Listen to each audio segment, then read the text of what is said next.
Assalamualaikum warahmatullahi wabarakatuh. Waalaikumsalam warahmatullahi wabarakatuh. Al-Fatihah. Bismillahirrahmanirrahim. Alhamdulillahirabbil alamin arrahmanir rahim maliki yaumiddin. Iyyaka na'budu wa iyyaka nasta'in ihdinas siratal mustaqim siratal ladzina an'amta 'alaihim ghairil maghdubi 'alaihim waladdallin. Amin. Alhamdulillahi ala ni'amihil kamilah. Wassalatu wassalamu ala sayyidina Muhammadin dil awsafil kamilah wa ala alihi wa sahbihi alladhina nalud darajatil ulya bisabqi fi nutusatil millah. Amma ba'du, fa inna asdaqal hadithi kitabullah wa khairal hadi hadi Muhammadin sallallahu alaihi wasallam wa syarrul umuri muhdatsatuha wa kullu muhdatsatin bid'ah wa kullu bid'atin dhalalah. Segenap jamaah musalla al-jihad, para ustadz, para hujjaj, hadirin sekalian, bapak-bapak yang dimuliakan oleh Allah dan yang berbahagia. Alhamdulillah pada malam hari ini kita berkumpul kembali melanjutkan pengajian rutin kita, mengaji kitab Nasaihul Ibad.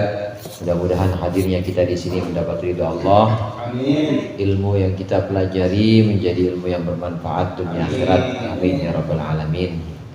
Di antara misi yang diturunkan kepada Rasulullah sallallahu alaihi wasallam adalah untuk membenahi akhlak kita. Akhlak itu ada dua macam. Ada akhlak zahir, ada akhlak batin.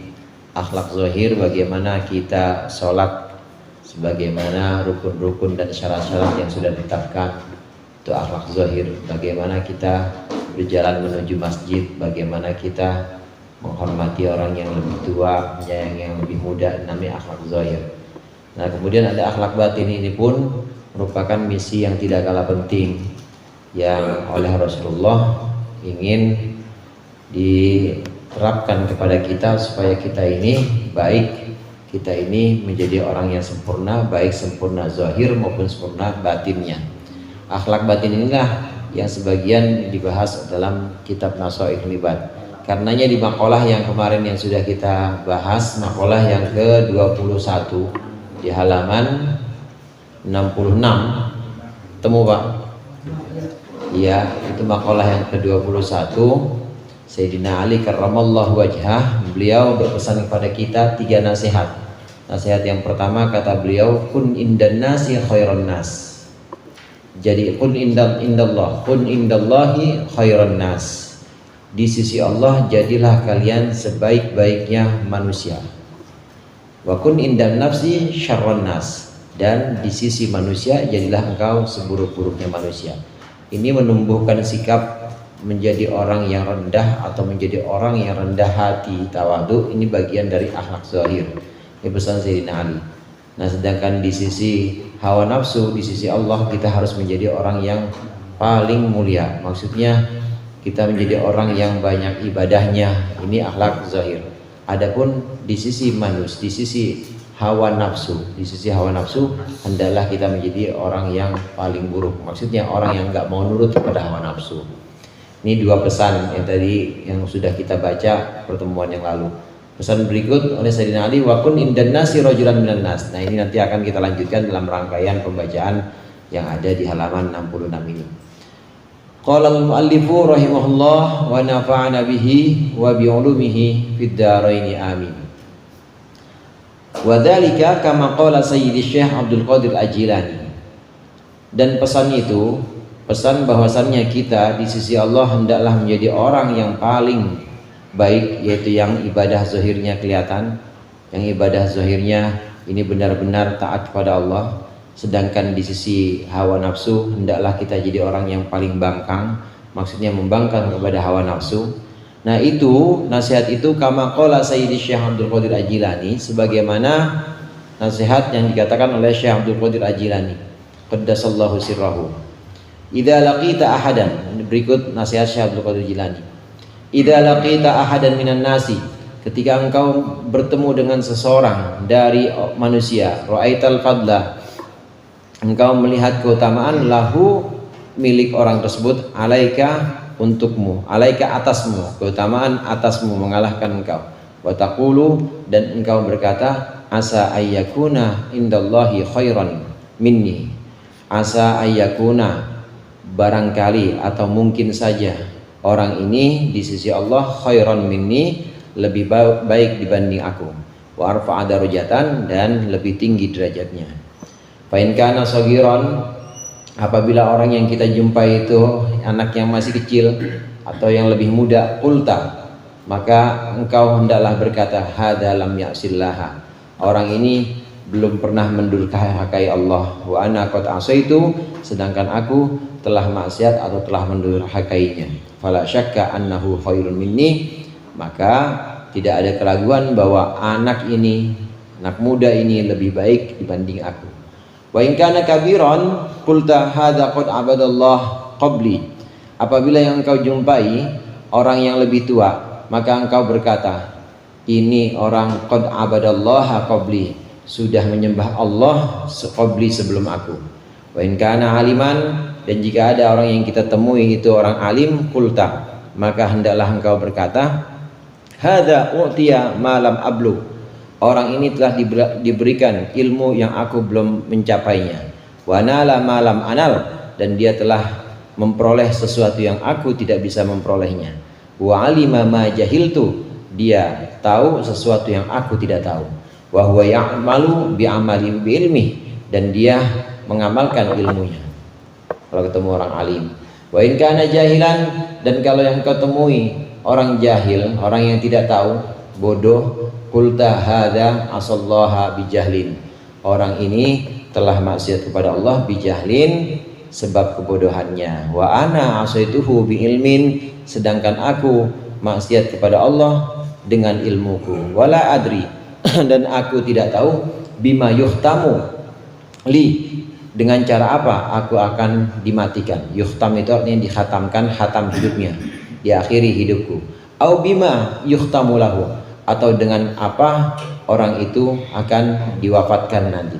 Wa in kana kafiran, dan jika ada orang yang ketemu adalah orang kafir, qulta, maka engkau berkata, la adri asa ayya'lama, la adri, aku tidak mengetahui, asa ayyuslima, mungkin saja dia masuk Islam, fayuhtimu atau fayuhtamu lahu bi khairin, lalu orang ini diwafatkan dengan kebaikan, bi khairil amali, dengan sebaik-baiknya amal. Wa asa an akfura, dan mungkin saja aku kufur, fayuhtamu li bisu'il amal, dan mungkin saja lalu aku diwafatkan bisu'il amali, dengan amalan yang buruk. Ini cara-cara agar kita di sisi Allah menjadi manusia yang paling baik, di sisi hawa nafsu ini menjadi orang yang paling buruk.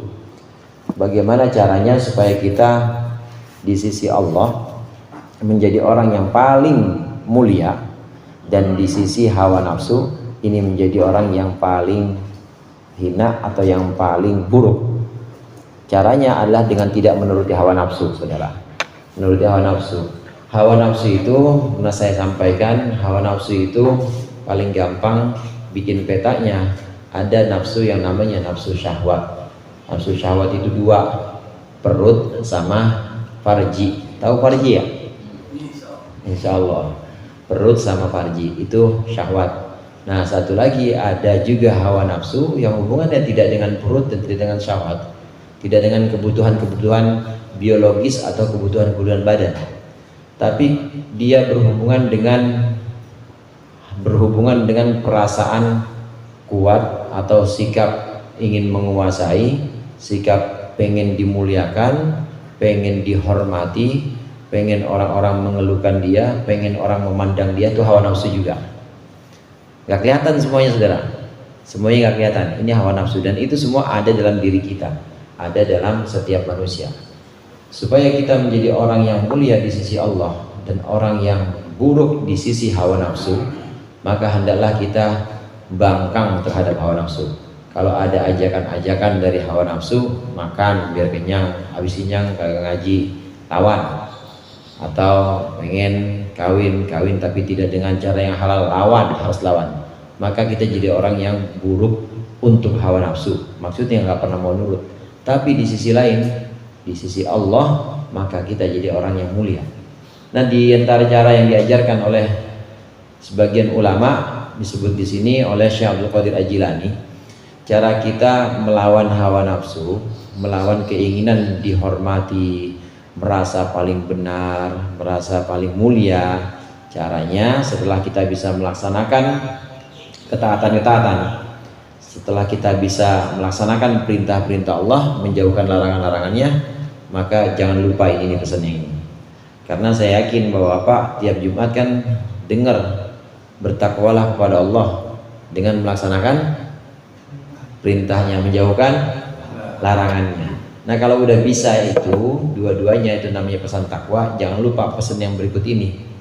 Pesan yang berikut ini untuk rambu-rambu pada kita, supaya setelah kita memperoleh capaian bisa melaksanakan perintah Allah, bisa menjauhkan larangan Allah, kita harus melepas diri bahwa kita bukan apa-apa, bahwa kita ini hanya hamba Allah dan kita cuma dibikin bisa oleh Allah. Ini yang pada ngaji di sini kan bukan karena bisa ngaji sebenarnya, tapi dibikin bisa ngaji, dibikin sehat, dituntun langkahnya. Akhirnya habis maghrib gembol-gembol kitab, bawa-bawa kitab ke musola ini. Ini yang bikin bisa Allah, dan kita nggak bisa. Harus ada sikap bahwa la haula wala quwata illa billah. Saya nggak bisa kalau bukan Allah yang nuntun. Saya nggak bisa sholat, saya nggak bisa ngaji, saya nggak bisa baca Quran, saya nggak bisa puasa sunnah maupun puasa wajib, saya nggak bisa sedekah kalau bukan Allah yang nuntun. Nah, harus ada sikap seperti ini. Ini sikap yang muncul dari la haula wala quwata illa billah. Tidak ada kemampuan menjauhkan maksiat dan tidak ada kebisaan melaksanakan ibadah kecuali dengan pertolongan Allah. Semua kita ditolongin. Coba dah kalau nggak ditolongin sama Allah, bangor-bangor banget kali kita. Pasti itu. Ini kita ditolong sama Allah, maka kita bisa hadir, kita bisa dihindarkan dari maksiat-maksiat. Semuanya karena Allah yang nolong kita, karena Allah yang bersama kita. Illa billahil aliyyil azim. Nah, untuk terapinya, saudara, cara-caranya diajarkan oleh Syekh Abdul Qadir Jilani ini. Di sini, kalau kita udah bisa melaksanakan perintah Allah, alhamdulillah bisa ngaji, alhamdulillah bisa sholat, alhamdulillah puasa Ramadan nggak ada yang bolong. Kalau udah bisa semua, menjauhkan maksiat yang besar, yang namanya mabok, zina, semuanya udah jauh. Yang kecil-kecil juga udah berhentiin, pokoknya pensiun dah, semuanya dah berhentiin. Kalau udah bisa semua seperti itu, maka hendaklah kita pakai terapi. Nih terapinya. Yang pertama, kalau kita ketemu sama orang, maka hendaklah kita memandang bahwa orang itu lebih mulia dibanding kita. Jadi jangan merasa bahwa gue udah sholat, ngaji mah gue dari pertama belum pernah bolos sih. Jangan merasa begitu. Jangan pernah merasa bahwa saya lebih baik karena saya ini lebih ngaji dibanding dia, lebih rajin sholatnya dibanding dia. Jangan. Kalau ketemu orang, maka hendaklah kita merasa bahwa orang itu lebih mulia dibanding kita. Dalam hati aja, Pak. Dalam hati aja sikap ini. Sikap ini menunjukkan bahwa kita ini tidak lebih mulia dibanding orang lain. Kata Imam Ghazali, orang yang menganggap dirinya lebih mulia dibanding orang lain, fahuwa mutakabbir. Orang yang merasa menganggap dalam hati ini, meskipun dalam hati doang, meskipun dalam hati dia menganggap bahwa dirinya lebih mulia dibanding orang lain, dia takabur. Walaupun jalannya nunduk-nunduk, walaupun jalannya ngesot-ngesot, cium tangan bolak-balik dia mah. Tapi kalau dalam hatinya ngerasa bahwa saya lebih mulia dibanding dia yang saya cium tangan, takabur. Walaupun gak ucap. Jadi takabur ini ada dalam hati, perbuatan hati. Untuk menghilangkan rasa takabur ini atau ujub, maka kita terapinya ketika kita melihat orang, maka pandanglah bahwa orang itu lebih baik dibanding kita, bahwa orang itu lebih mulia dibanding kita. Terus kita gimana? Kita nggak bisa apa-apa. Ini yang namanya tawadhu, lawannya dari takabur. Tawadhu. Orang tua kita dulu kan gitu ngajarinnya. Kalau masih ada yang lebih alim atau masih ada yang mimpin musola, nggak pernah mau dia ngimamin. Kenapa? Tawadu. Karena merasa saya tidak lebih pantas dibanding dia. Udah, Ustadz aja. Udah, engkong aja lah. Saya emang enggak. Saya belum bisa. Pasti begitu. Beda sama Islam-Islam yang sekarang kan, dikit-dikit dia maju. Saya suratnya panjang-panjang banget lagi. Padahal sholat nggak boleh suratnya panjang-panjang. Azan aja kalau boleh panjang-panjang, pemenung. Jadi azan harusnya Allahu Akbar, Allahu Akbar. Jangan panjang-panjang. Jadi tawadhu ini sikap hati bahwa saya tidak lebih mulia dibanding orang lain. Saya tidak lebih mulia dibanding orang yang di depan saya ini. Dalam hati harus ada sikap seperti itu.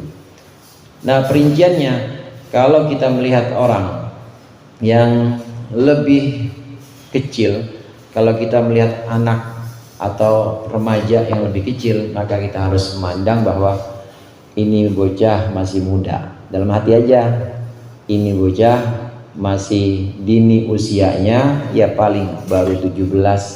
Pasti kalau usianya 17 mah dosa kepada Allah masih sedikit dibanding saya. Saya udah 72. Dia 17, saya udah 72. Dia masih 27, saya udah 70. Pasti ini anak muda dosanya lebih sedikit dibanding saya. Ini kalau ketemu anak muda, dilatih seperti ini supaya merasa dalam hati muncul sikap tawadhu, jadi tidak merasa lebih mulia dibanding orang lain. Kalau ketemu anak muda, haruslah punya sikap hati, anak ini lebih mulia dibanding saya karena dosanya pasti lebih sedikit. Orang umurnya lebih dikit, pasti dosanya lebih dikit. Nah, kalau ketemu sama orang tua, kalau ketemu dengan orang yang usianya lebih dibanding kita, maka kita harus punya sikap dalam hati, harus punya anggapan, orang ini lebih tua dibanding saya, pasti sholatnya duluan dibanding saya, pasti dia ngajinya juga lebih banyak dibanding saya, zikirnya lebih banyak dibanding saya yang masih muda ini. Bapak-bapak, kakek-kakek, atau orang tua yang lebih banyak usianya dibanding saya yakin ibadahnya ini juga lebih banyak dibanding saya yang baru kemarin. Saya mah baru kemarin belum bisa apa-apa, ngaji juga baru hidup sekarang. Dulu mah belum pernah saya kayak begini, tapi ini bapak pasti ngajinya udah kemana-mana. Tuh kalau ketemu orang tua tuh Pak, kalau ketemu orang yang lebih usianya lebih banyak dibanding kita. Kalau bertemu dengan orang yang punya ilmu, orang alim, maka dalam hati harus kita tumbuhkan sikap bahwa orang ini telah Allah berikan sesuatu yang saya tidak terima. Orang ini telah mendapatkan sesuatu yang saya tidak dapat. Orang ini telah memperoleh sesuatu yang saya tidak bisa memperolehnya. Dan orang ini telah mengetahui sesuatu yang saya tidak tahu. Pasti ini orang ilmu atau pengetahuannya lebih baik dibanding saya.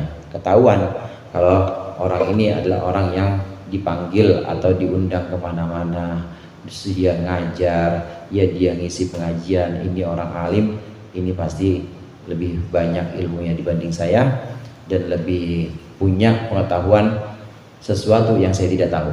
Ini kalau ketemu orang alim. Kita ketemu orang alim atau penceramah atau ustadz, maka dalam hati harus seperti itu, harus punya sikap bahwa pasti orang alim ini lebih banyak taunya dibanding saya. Ini ujian juga untuk orang-orang yang ngaji. Ini sebuah tes atau ujian juga untuk orang-orang alim. Orang alim atau orang yang tahu, dia punya hafalan misalnya, ya hafalan ayat. Nah begitu melihat ada ustadz ceramah, ayatnya salah, kira-kira gimana tuh? Kira-kira ada protes nggak dalam hati itu? Protes. Nanti dah hawa nafsu bilang, tuh lihat ustadz yang begitu aja salah, harusnya ente yang ceramah tuh. Begitu biasanya hawa nafsu bisikin dia. Tuh lihat udah dipanggil kemana-mana, dia masih salah aja dalilnya. emang nggak pantas dia mau jadi ustadz, harusnya ente nih yang maju nih, udah ganti aja ente aja. Hawa nafsu itu langsung dilawan, langsung diredam hawa nafsu ini. Mungkin dia lagi khilaf, lagi keseleo lidahnya. Saya yakin bahwa dia lebih tahu dibanding saya, dia banyak mengetahui hal-hal yang saya tidak menerimanya, yang saya tidak mencapainya. Ini kalau kita ketemu orang alim harus ditanamkan sikap seperti ini. Begitu juga kalau ketemu orang ahli maksiat, dosa mulu orang ini, udah terkenal dah pokoknya dari kampung ke kampung, pokoknya yang paling bangor ya dia. Nah kalau ketemu orang yang seperti ini, dalam hati kita harus tanamkan bahwa iya, ini orang maksiat karena nggak tahu agama. Dibanding saya tahu agama tapi maksiat juga. Saya masih suka gibah, masih suka dengerin atau minta orang dengar saya, masih suka sum'ah. Saya sholat kadang-kadang masih suka pamer sholat saya supaya dibilang paling khusyuk. Mendingan orang ini brengsek sekalian, emang nggak ada ilmunya. Ya kalau saya sendiri, saya ini ada ilmunya tapi masih juga maksiat hati yang lebih banyak. Harus ditanamkan seperti itu. Jadi sikap ditekan betul-betul dalam hati kita, sikap untuk merasa diri lebih mulia harus ditekan dan dilawan. Diganti dengan sikap bahwa aku tidak lebih mulia dibanding orang di depanku ini. Begitu juga aku tidak lebih mulia dibanding ahli maksiat ini. Ini ahli maksiat mah ya wajar aja, jadi dia mah maksiat karena nggak ada ilmunya. Kalau saya mah ada ilmunya tapi masih maksiat juga. Ini orang lebih baik dibanding saya nih. Saya ini memang yang benar-benar istighfar lagi, astagfirullahaladzim, langsung istighfar. Ditekan keinginan untuk mulia, merasa mulia dibanding orang di depannya, itu harus ditekan, dilawan. Bahkan ketemu orang ahli maksiat itu harus kita tanamkan sikap tadi. Ini orang ahli maksiat melawan atau menentang Allah karena nggak ada ilmunya. Dan nanti saya tidak tahu siapa yang akhirnya akan Allah wafatkan dalam keadaan baik. Bisa jadi ahli maksiat ini Allah kasih bimbingan dan kemudian dia lebih baik dibanding saya, dan Allah wafatkan dia dalam husnul khotimah. Dan saya juga nggak tahu, walaupun saya sekarang kelihatannya baik, kelihatannya istiqomah, saya nggak tahu ntar wafat apa pas lagi ngaji, apa pas lagi di empang. Kan macam-macam orang meninggalnya. Walaupun rumus umumnya yamutul mar'u ala ma asya alaih. Orang itu biasanya mati sesuai kebiasaannya, rumus umumnya. Tapi boleh jadi meleset rumus itu. Boleh jadi orang yang dulu kebiasaannya bagus, kebiasaannya baik, tapi karena Allah kehendaki, mungkin ada sesuatu yang Allah lebih tahu, maka meninggalnya tidak dalam keadaan seperti itu. Naudzubillah. Nggak ada yang tahu kita. Itu rahasia Allah. Nanti kita akan Allah habiskan atau Allah hatamkan, istilahnya di sini khotimah. Itu dengan husnul khotimah atau dengan su'ul khotimah, nggak ada yang tahu. Semuanya rahasia. Dengan kata lain, saudara, ini masih proses semuanya. Pokoknya kalau belum mati, belum finish, belum, masih sama-sama jalan atau masih sama-sama berproses, masih sama-sama lari. Ya ada yang lari, ada yang jalan, pokoknya pasti bakal nyampe ke tempat yang namanya finish. Nah kalau udah finish baru ketentuannya, ini orang menang, ini orang kalah. Itu kalau udah finish. Ini juara 1, juara 2, juara 3, baru ada ketentuan wasit. Tapi kalau belum meninggal, kalau belum wafat, belum ada kepastian itu, maka semuanya masih berjalan terus. Kita kalau melihat orang ahli maksiat, sikap hati kita, ini orang memang nggak tahu karena ketidaktahuannya. Tapi saya tahu, tapi saya masih suka ngelawan Allah. Ya Allah, saya juga nggak tahu nanti bakal diwafatkan dalam suul khotimah apa enggak, kan saya nggak tahu. Siapa tahu justru ini ahli maksiat yang nanti Allah wafatkan dalam husnul khotimah. Saya kan nggak tahu. Maka senantiasa kita memandang bahwa diri kita tidak lebih mulia dibanding orang yang ada di depan kita, dibanding ahli maksiat ini. Hadirin jamaah rahimakumullah, ini husnul khotimah dan su'ul khotimah. Akhir dari kehidupan Allah hatamkan atau Allah tutup, Allah habiskan hidup kita. Ini bisa dengan su'ul khotimah, dengan husnul khotimah. Ini cuma Allah yang tahu rahasianya. Karena tidak ada yang tahu, cuma Allah yang pegang rahasia itu. Maka kita jangan sok tahu dan jangan sok merasa suci, karena kita nggak tahu ujung kita di mana, dan kita juga nggak tahu ujung orang itu akan bagaimana. Begitu juga kalau ketemu orang kafir. Bahkan kalau ketemu orang kafir yang dimaksud di sini yang belum Allah berikan hidayah Islam, orang yang belum Allah berikan petunjuk agama Islam. Kalau kita ketemu sama orang kafir yang menurut pandangan kita adalah orang yang belum sama agamanya dengan kita, maka jangan merasa bahwa kita ini paling benar.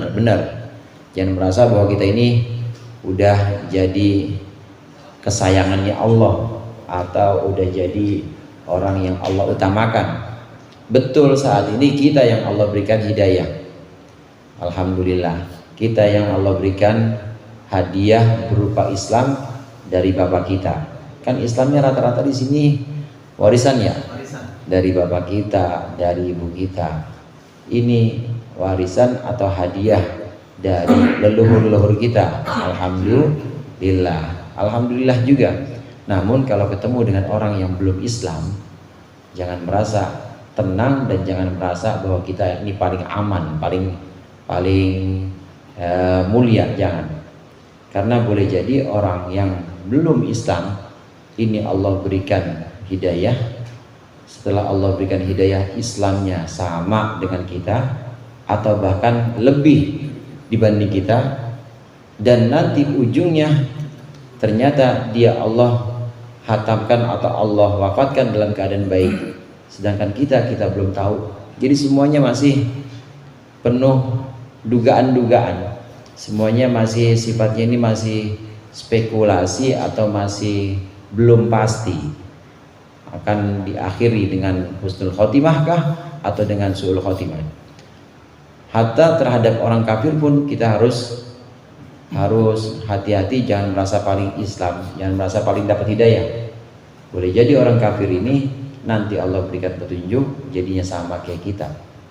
Hadirin jamaah rahimakumullah, dari sini maka ada hukum mendoakan orang kafir. Gimana hukum mendoakan orang kafir selama belum finish? Tahu finish ya?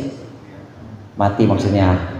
Sebelum mati, selama belum mati boleh ngedoain orang kafir. Yang nggak boleh ngedoain orang kafir itu kalau udah mati, ikut ke tanah kusir yang belah senirel tuh. Nah, terus doain nggak boleh kalau udah mati. Atau udah mati kemudian kita doa kepada Allah, ya Allah ampunilah dia, mendiang fulan ini bagus sama tetangga, padahal masih kafir. Nggak boleh kalau udah mati. Tapi kalau masih hidup boleh, karena masih proses semuanya. Di sini jelas, hatta orang kafir pun kita harus merasa bahwa ini orang kafir masih punya peluang untuk Islam, masih punya peluang untuk Allah kasih hidayah. Jangan-jangan nanti kalau Allah kasih hidayah, Islamnya lebih bagus dibanding kita, dan juga nanti akhirnya khotimahnya lebih bagus dibanding kita. Maka jangan remehkan, dan jangan juga merasa bahwa kita ini lebih mulia. Jangan. Mendoakan orang kafir ini boleh selama dia masih hidup, doain. Kalau kita dalam ini kan dalam masyarakat ada yang meninggal kan kadang-kadang bukan muslim juga, boleh nggak ngelawat? Boleh, ngelawat mah ngelawat aja. Lawat, kalau di situ ada baskom ya masukin uangnya. Kalau misalnya nggak ada, kemudian takziah dalam arti harfiah di sini, takziah itu menghibur keluarga, menghibur yang kena musibah. Jadi terhadap orang yang bukan muslim, non muslim, maka kita takziah ya ucapannya yang sabar ya, mudah-mudahan Allah berikan ganti. Itu kan doanya doa dunia, itu nggak apa-apa. Mudah-mudahan Allah berikan ganti untuk keluarga, buat dia, buat yang hidup. Atau bukan dalam rangka bela sungkawa bukan dalam rangka kematian, doain, ya Allah biar tetangga saya ini baik banget nih sama orang-orang Islam, mudah-mudahan dagangannya tambah laris. Padahal orang muslim boleh, nggak apa-apa, karena itu doa-doa dunia.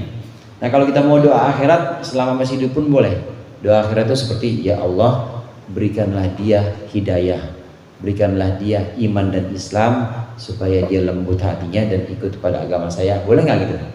Boleh, karena masih hidup dan masih proses, masih berjalan. Tadi ujungnya namanya khotimah, itu finishnya itu belum ada yang tahu. Karena belum ada yang tahu, maka jangan kita merasa kita lebih mulia dibanding orang lain.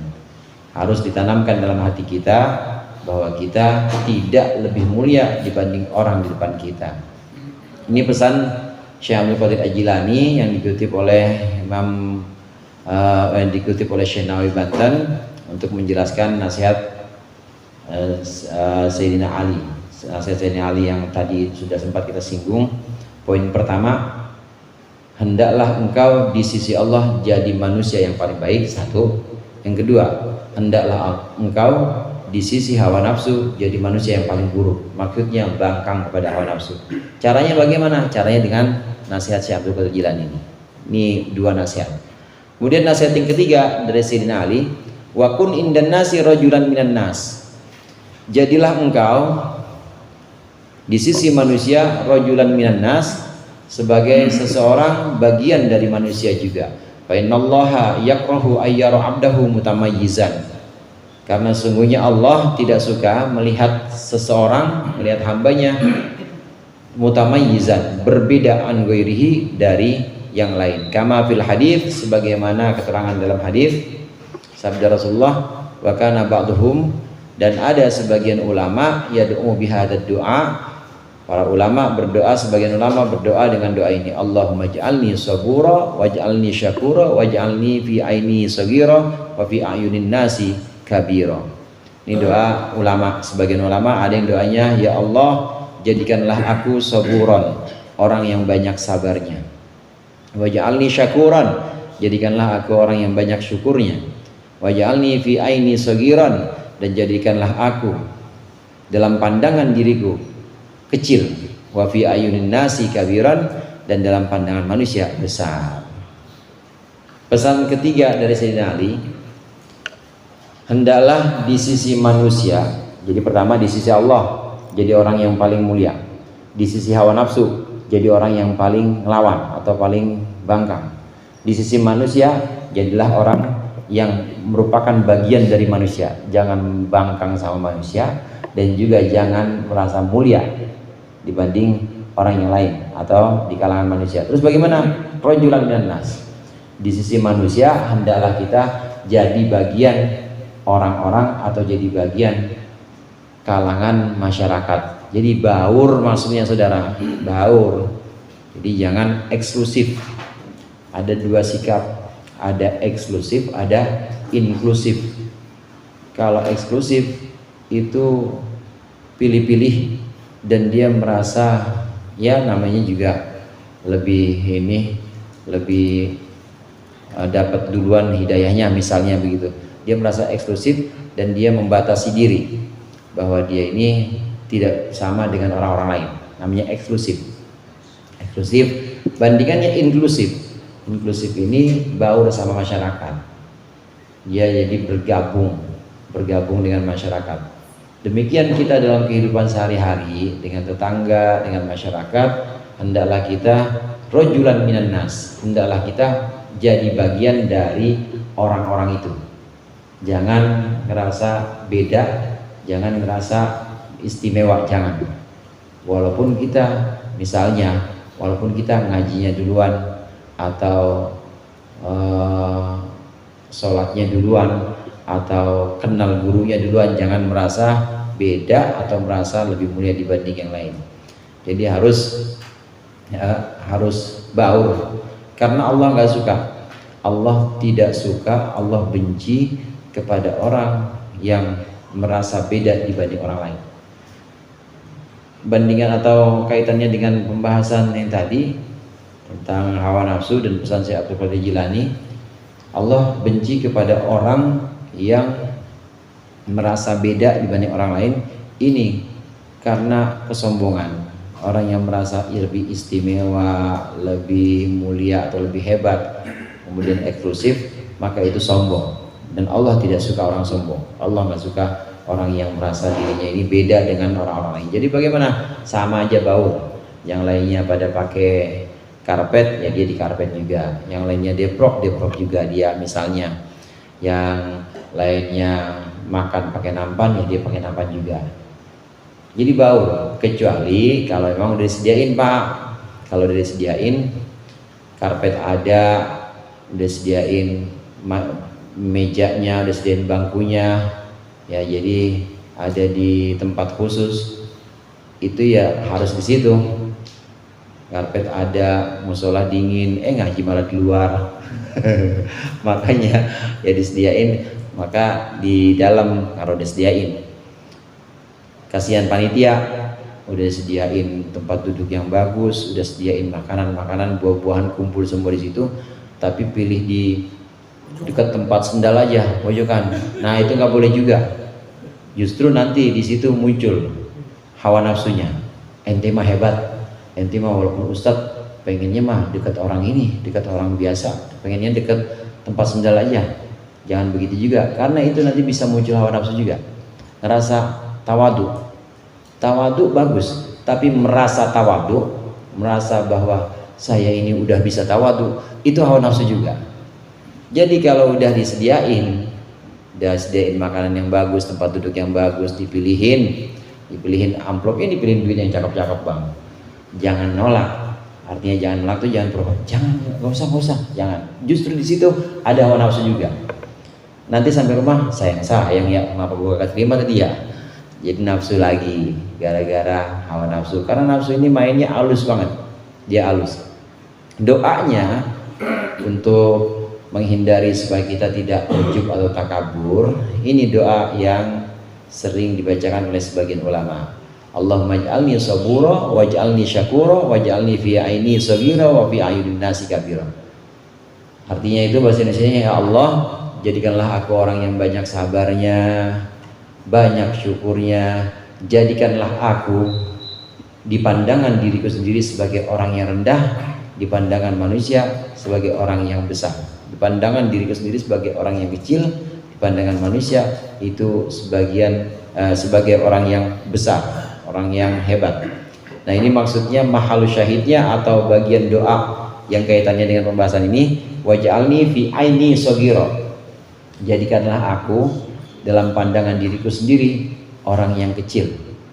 Maksudnya ya Allah, bimbing aku supaya aku bisa tawadu, supaya aku bisa memandang diriku ini bukan siapa-siapa dan kecil. Bimbing aku ya Allah supaya aku bisa memandang diriku ini tidak lebih mulia dibanding orang depanku. Bimbing aku ya Allah fi aini saghira, bimbing aku ya Allah supaya aku bisa merasa bahwa aku ini lebih rendah, supaya aku merasa bahwa aku ini tidak bisa apa-apa, aku ini bukan siapa-siapa. Ini doanya, intinya ada di waj'alni fi aini saghira. Kaitan yang dengan pembahasan ini, waj'alni fi aini saghira. Ini doa sebagian ulama. Hadirin jamaah rahimakumullah, ini bagian nasihat-nasihat yang ulama sebutkan dan ulama pesankan kepada kita. Ini nasihat hati, dan urusan hati ini urusan yang sangat halus banget. Bahkan hawa nafsu kadang-kadang menelikung kita.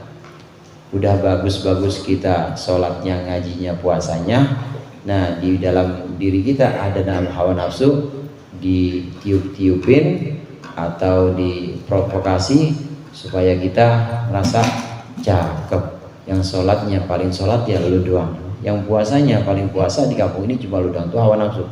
Ini bisikan-bisikan hawa nafsu ini oleh ulama dikupas, oleh ulama semuanya dibahas oleh orang-orang alim.